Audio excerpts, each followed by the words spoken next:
Sikia ile andiko sasa. Zaburi 37 mstari ule wa 4 ndo ametusomea ndugu yetu pale, anasema nawe utajifurahisha kwa Bwana, naye atakupa haja za moyo wako. Sasa angalia, kuna kanuni iko hapo ya muhimu sana. Kanuni ya kwanza ni kujifurahisha katika Bwana. Kwa hiyo usikimbilie tu kwamba utapata haja za moyo wako. Cha kwanza lazima ujifurahishe katika Bwana. Lakini twende zaidi hapo. Hebu turudi, ngoja kwanza niwaulizeni swali. Wote mmepata hiyo Zaburi 37? Hebu ifungueni wote. Ukifika hapo sema amina. Kama hujafika sema nisubiri. Haya, tunakusubiri wewe, ongeza spidi kidogo. Kuna vitabu ambavyo ukipata shida kuvipata sikushangai, lakini Zaburi nao unahangaika kuipata. Ningekuambia Habakuki, ningekuambia kitabu gani kigumu, Zefania au Yuda. Unajua kuna kitabu kinaitwa Yuda, kina sura moja tu. Haya, kama umefika hapo sema amina. Sikia maneno haya, fungu la kwanza. Usikasirike kwa sababu ya watenda mabaya, usiwahusudu wafanyao ubatili. Yaani kwa lugha nyingine nitazameni sasa. Ukiona watu huku wanatenda mabaya, unawaona maisha yao. Yaani kuna watu ambao unakuta ni lijambazi lakini likilima linavuna. Kuna ile jamaa halijui kusali kabisa, aliendi kanisani, lakini la maisha mazuri, watoto wake wanaishi vizuri. Anasema hao watu ukiwaona usije ukachanganyikiwa ukafikiri ni watu wema. Ukaanza kuona mimi nina faida gani naye mtumikia Mungu, kwani kuna faida gani? Ngoja niwe kama wao. Hapana. Namba 2, fungu la 2. Maana kama majani watakatika mara, kama miche mibichi watanyauka. Fungu la 3. Umtumaini Bwana, ukatende mema, ukae katika nchi, upendezwe na uaminifu. Haleluya. Vitu vingapi muhimu? Cha kwanza umtumaini nani? Namba 2, ukatende kitu gani? Mema. Ukae katika nchi, upendezwe na uaminifu. Watoto wa Mungu, kabla hujapewa haja ya moyo wako, ambao ndio fungu la 4, umtumaini Bwana. Tumaini lako wewe umejenga kwa nani? Tumaini lako huenda umejenga kwa ndugu yako, huenda umejenga kwa mchungaji wako, huenda umejenga kwa mtoto wako, huenda umejenga kwa mjomba, umejenga kwa watu ambao karibu nao wana vyeo, wana fedha, ukajenga tumaini kwao. Umekosea. Amelaaniwa mtu yule amtegemeaye mwanadamu, yule ambaye anamfanya mwanadamu kuwa kinga yake, na moyoni amemwacha nani? Bwana. Sasa unasema mchungaji, maana yake ni nini? Acha Mungu akuletee watu wa kukukinga kwa kumtegemea Mungu, sio wewe utegemee watu wa kukinge na huku umemwacha Bwana.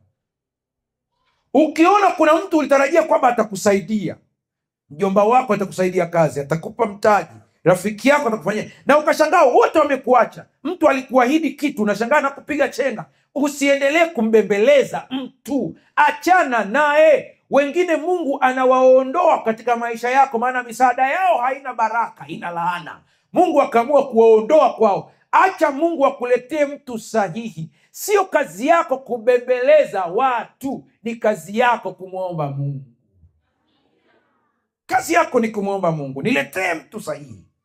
Kazi yako ni kumwomba Mungu, nipe hekima ya kumtambua rafiki sahihi. Nipe hekima ya kujua. Hekima. Tegemee Mungu, tumaini Bwana. Namba 2, ukatende mema. Ndugu zangu, tunatenda mema sio ili tuingie mbinguni. Tunatenda mema kwa sababu sisi ni watoto wa Mungu aliye hai. Kitendo cha kuwa mtoto wa Mungu inakubidi utende mema. Na mimi nakuambia, Waswahili wana msemo mzuri ambao mimi nimeupenda sana. Waswahili wanasema wema hauozi. Yaani jambo utakalomtendea mtu jema lolote lina malipo yake. Usipolipwa, bahati mbaya tu ni hii ambayo Mungu mwenyewe anajua. Hii kanuni ya asili ambayo nimeifundisha sana kule Magomeni, nilifundisha karibia siku 3 nikielezea kanuni za asili na matokeo yake. Hii kanuni ya asili shida yake ni moja tu. Inapokuja kukulipa huwa haikuambii na kulipa kwa sababu gani. Mchungaji, hapo hatuja kuelewa. Utakayo utendewe na watu nayo watendee. Si unajua hiyo kanuni? Alafu kanuni ya pili nasema kipimo utakachompimia mtu ndicho utakacho. Kikiwa kikoje? Tunaanza kwanza, kinafanya nini? Kinajaa. Kikijaa, kikisugwasugwa. Hiyo ndio kanuni kwamba mtapewa, si ndio hivyo? Ila haituambii kwamba hiki kipimo ni kwa mema tu, hiki kipimo pia ni kwa mabaya. Hujanielewa bado. Wapeni watu vitu. Hivyo vitu wameainisha ni vitu gani? Sasa iko hivi kanuni yake. Wape watu mabaya, nawe utapewa mabaya. Kipimo cha kujaa naku ndivyo watu watakavyowalipa mabaya vifuani mwenu. Wapeni watu mema, nanyi mtapewa. Kipimo cha kujaa naku ndivyo watu watakavyowalipa mema vifuani mwenu. Sasa nimekwambieni shida iko hapa. Siku ukilipwa jema, huwa kanuni ya asili haisemi leo unalipwa jema kwa sababu ulimsaidia bibi kizee kubeba kuni. Huwa haitangazi. Sijui unanielewa hapo. Ila utakuta automatic mema yanakujia. Asa shida tunasahau kwamba kuna mema ambayo tuliwatendea watu, kwa hiyo Mungu anafanya nini? Anatulipa. Hivyo pia unasahau, kuna saa unajikuta mbona napoteza vitu? Nilikuwa na buku 10 hapa, sasa hivi imeenda wapi? Uliweka tu mfukoni namna hiyo, ukashangaa imechomoka hiyo, mtu kaiokota. Ulisahau kwamba na wewe kuna siku uliona buku ya mtu kadondosha. Uliona tena dondosha, ukaangalia kulia,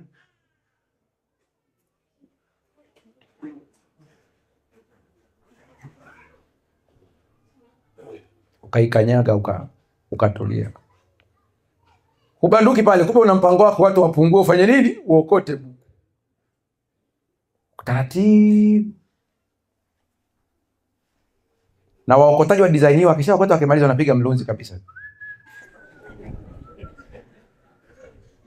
ili usijue amefanya nini, ameokota. Akiondoka anasema mambo super, leo nimeokota. Yule bwana naye kule hajui kinachoendelea. Mwisho anaenda, kumbe ile buku alikuwa ametumwa akanunue voucher. Daye anakwenda anahangaishwa, yale machungu alionayo yanakurudia. Kwa zile hela ulizochukua, buku inaendelea kuzaa. Kadri siku zinavyoenda inafanya nini? Inaanza. Maana andiko linasema wapeni watu vitu. Na andiko linasema utakacho mtendea mwenzako nawe utatendea. Kwa hiyo mpaka siku inatosha, zimefika buku 10. Inabidi kanuni ya asili je ikuchape, buku 10 za watu zifanye nini? Ziende. Sasa zitaendaje? Na wewe na buku 10 zako hapo umeweka. Umekazana kabisa, yani hii nikifika nanunua vocha buku, inabaki 9. Unajua tunapangilia hela zetu kweli kweli hapa. Hii 9 hii nitaenda kulipa marejesho buku 5, nabaki na 4. Hizi 4 hizi, unga kilo 1 sikosi, nyanya na samaki wale wakavu wa kukausha wale. Piga huwa hapa sikosi angalau kijiko cha 500 cha mafuta ya kupikia. Hapa imetosha. Piga buku yako hapa, safari. Ile unakatiza mitaa, unasikia afana. Njoo nikwambie kuna jambo bwana. Unaenda. Unapiga story, mpaka story zimenoga umejisahau. Unaweka tu mkono mfukoni hapa, kuna kitu ulikuwa unatoa, ili wakati unatoa ukavuta na ile buku 10 ikashika hapa hivi. Kuna mtu kimemtokea hiki kitu hapa anaponitazama, sasa pastor usinikumbushe machungu. Ile unaitoa na maji inachomoka ile kidondoka hivi. Hata una habari, kuna jamaa naye kule anaiona. Anakutazama pale ulipo. Akiona ubanduki na hataki watu wengine waone, anawahi pale ulipo. Anakuambia halo, kumbe nataka kutoa eneo ili afanye nini? Aiokote. Halo vipi? Twende tupakae pale. Pale. Bwana kwani hapa vipi? Twende bwana, acha usimama. Ile unaondoka na shuka na iokota papo, mnaenda mnapiga stories za ukweli na uongo, buku 10. Ndio maana nakwambia umtumaini nani? Bwana. Alafu tenda mambo gani? Tenda mema. Ndipo anasema Umtumaini Bwana, ukatende mema, ukae katika nchi, upendezwe na uaminifu. Haleluya. Ukiajiriwa, ukapewa kazi ya kibarua, ukaambiwa lima, na mmekubaliana na mwenyewe kabisa, amekwambia kutoka hapa hadi hapa, mmejadili mkakubaliana kabisa ni shilingi 30,000 kwa kile kilimo mliokubaliana, na akaondoka, tenda kwa uaminifu, lima kama vile unalima shamba la. Ndio sababu kuna watu wengi unawakuta kuna pesa nyingi zinapitia kwenye mikono yao, lakini hazina matokeo, maana zina laana. Wewe uliona mwenyewe ameondoka, unapurapura tu. Ukaona hapa kote kuna majani, ukachukua udongo ukaufukia pale juu kwenye yale majani, ili mtu akija akiangalia juu anaona pamelimwa, kumbe nusu nzima umejaza udongo hapa. Baadaye unaondoka, unasema nimepata hela, mimi ni mjanja. Huo ni ujanja wa kijinga.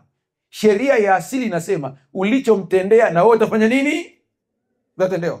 Sasa unatendewaje? Usije ukatarajia kwamba utatendewa na wewe kwa kudhulumiwa shamba au kumpa kibarua kutendea vibaya. Kila mmoja analipwa kulingana na mazingira yake. Unaweza ukashangaa ukipata pesa tu magonjwa yanamiminika hivi. Magonjwa yanakuja. Sasa bana, mimi napata hela lakini magonjwa yanamiminika. Yaani ile zikiingia tu unasema zimekuja yana ngapi? Ana 70,000. Tupigie mahesabu zile alizodhulumu watu kwanza. Haya. Alidhulumu kitambaa. Aliletewa na mteja ashone, akakata nusu, akabadilika huko akamdanganya mteja. Okay, mahesabu ni kiasi gani pasema? Kile kitambaa thamani yake ni 10,000. Ilitokea tukio mwaka gani? Hizo ni sheria za asili zinahesabu hizo. Ellen White anasema huwa hazikosei. Hii tukio ni la mwaka gani? Anasema hii ilikuwa ni mwaka 2023 mwezi wa 6. Pigeni mahesabu kuanzia mwezi wa 6 mpaka sasa hivi waliopata hela ni kiasi gani? Zingezaa. Basi malaika wanapiga mahesabu pale, malaika wameshika hapo wanapiga mahesabu. Kutoka hapa hadi hapa ni kiasi kadhaa. Na hapo ana ngapi mfukoni? Anasema ana 70. Na mahesabu mepiga ni ngapi? Anasema ingezaa ingefika 30. Haya kata 30. Sema tunaikataje hii? Mtoto wake akitoka hapo nje akitembea tu hapo achomwe na mwiba. Akichomwa pavimbe. Pakivimba aende hospitali. Akienda pale wajaribu kumwekea dawa. Akiweka dawa paoze. Atakuja kupona wakati ametumia 35,000. Unashangaa 35 imekata papo na unapona, mtoto anapona narudi. Sema zimebakia ngapi kule? Sema na 35. Zitumieni kwa boda. Kama unanielewa nipungie mkono. Mwisho unapiga mahesabu, nilifanya kazi kabisa nikapata 70,000. Imeishia.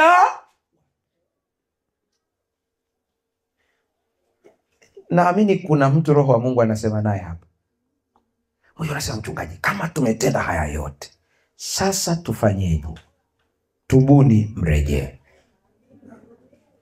Nenda katubu na usirudie tena. Ukiungama kwa Mungu kwa toba ya dhati, ukaanza kujitolea we mwenyewe kusaidia maskini na kutenda mema, utapunguza madhara. Sijakwambia utayaondoa. Utafanya nini? Utapunguza. Utapunguza. Ile andiko linasema umtumaini Bwana ukatende mema, ukae katika nchi, upendezwe na uaminifu. Ndipo anakuja fungu la 4, nawe utajifurahisha kwa Bwana, naye atakupa haja za moyo wako.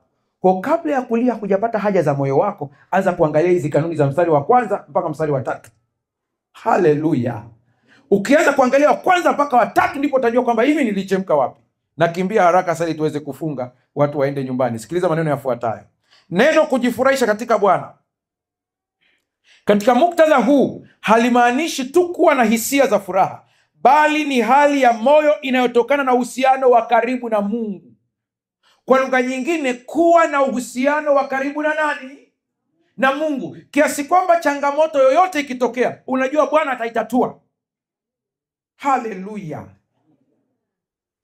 Ukiwa na uhusiano wa karibu na Mungu, kuna baraka zinakushukia. Natoa mfano kwa mwenyekiti wetu wa kipindi cha leo hapa. Natoa tu mfano kwake.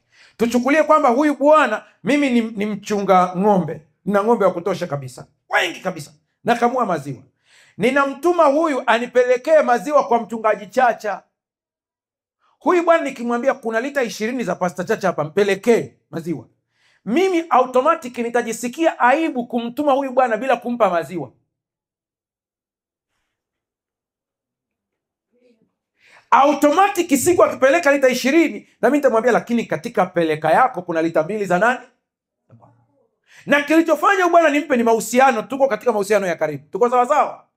Mtu yeyote ambaye ana mahusiano ya karibu na Mungu na anajua hizi kanuni, Mungu anamfanya kuwa mfereji wa kupitishia baraka kwenda kwa watu wengine, na wakati Mungu akizipitisha, na huyu mtu naye pia hubarikiwa. Haleluya. Mimi kila nikiombea watu, sio kwamba wale watu wanabarikiwa, na mimi nabarikiwa pia. Ila sharti ili nikiwaombea watu wabarikiwe na mimi nibarikiwe, sharti ni hili: niwaombee kwa moyo wa furaha, nikitamani mafanikio yao na kuyafurahia. Ndio maana wakati Mungu ananifundisha hii huduma nikiwa mdogo, niko chuoni mwaka wa 2, Mungu akanipitisha kwenye shule yake. Alinipitisha kwa namna hii. Alikuja kijana anasoma chuo, na mimi wakati huo niko chuo nafanya uamsho Tabata. Mungu akaniletea huyo kijana. Yule kijana nimemaliza tu mahubiri pale, mimi ni mwanafunzi wa uchungaji. Akaniambia, mchungaji, naomba uniombee, na shida ya ada. Nikamshika mikono, tukaomba tukiwa wawili. Baada ya kuomba akaondoka. Haikupita wiki, niko pale Tabata, anakuja, pastor, tumshukuru Mungu. Kwa lipi? Ulivyoniombea tu pale nimepata ada. Tunamshukuru Mungu. Mimi moyoni namwambia Mungu, na mimi nina shida ya ada baba, mbona mimi unikumbuke? Na mimi nilikuwa na shida ya ada hivyo kama yule bwana. Kumbe Mungu alikuwa ananifundisha kwamba nitakupa karama, utawaombea watu, ila nataka ushinde wivu. Haleluya. Sasa na mimi nikwambie nabarikiwaje sasa. Wewe unione hivi, uniache hivi. Nikiona watoto wa Mungu wamefanikiwa kiuchumi, kielimu, yaani nikipita huko katikati nikiona matokeo, naambia pastor, angalia hii duka langu Mungu amenibariki, ninapata raha kutoka hapo. Kuna baraka. Ila ukiona mwenzako anakuja anakuambia, hey, Mungu amenitendea muujiza, nimenunua pikipiki, huko roho kanauma, laana. Unamchekea tu, hongera, huko moyo unasema silipate hata pancha. Furahia baraka za wengine kutoka wapi? Moyoni. Na ukijisikia wenzako wanabarikiwa, roho inauma, nenda ukafanye maombi ya kufunga, maana huyo ni pepo. Na Mungu akusaidie, unasalisali. Ungepewa maduguri ya kichawi ungeloga.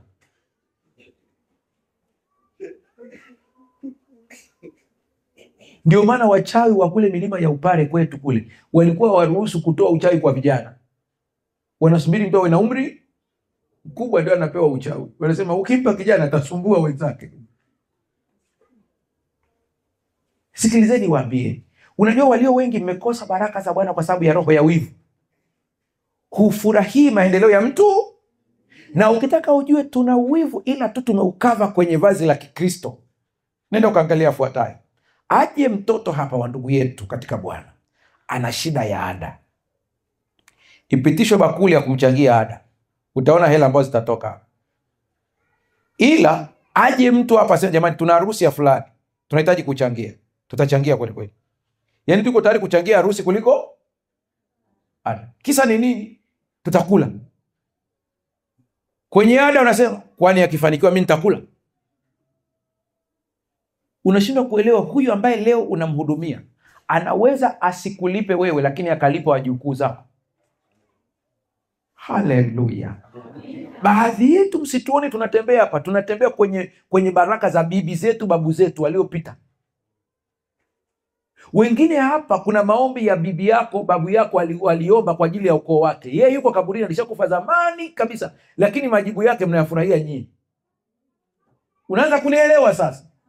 Tenda wema, sio lazima utokee wakati wako. Unaweza kutokea wakati wa kizazi chako cha baadaye. Tenda wema. Kujifurahisha katika Bwana sio hisia, bali ni kuunganika na Bwana. Haleluya. Lakini pia kuna kumfurahia Bwana, ambao kunahusisha mambo yafuatayo. Namba 1, ili uweze kumfurahia Bwana na kumfurahisha Bwana. Namba 1, muweke Mungu kuwa wa kwanza. Haleluya. Muweke Mungu kuwa wangapi? Wa kwanza. Andika Mathayo 6:33. Hii andika, tutaisoma kwa muda wako. Tafuteni kwanza ufalme wa Mungu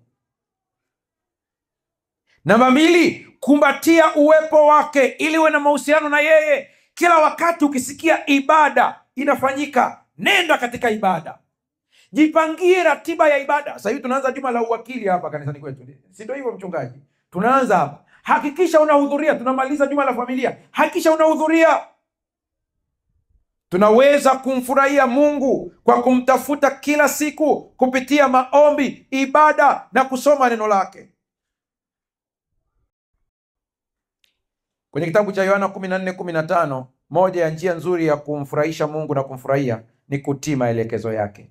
Mkinipenda mtazishika nini? Amri zangu. Kuna kitabu kinaitwa The Desire of Ages, ukurasa wa 302, paragrafu ya 3, cha Kiswahili ni Tumaini la Vizazi Vyote. Anasema wale wanaotafuta furaha ya nje ya Kristo watajua kuwa jitihada zao ni bure. Wanaweza kuwa kidunia, lakini bila uhusiano wa kweli na Mungu hawatapata amani ya kweli. Mmeisikia hiyo vizuri? Ukitafuta raha nje ya nani? Ya Kristo.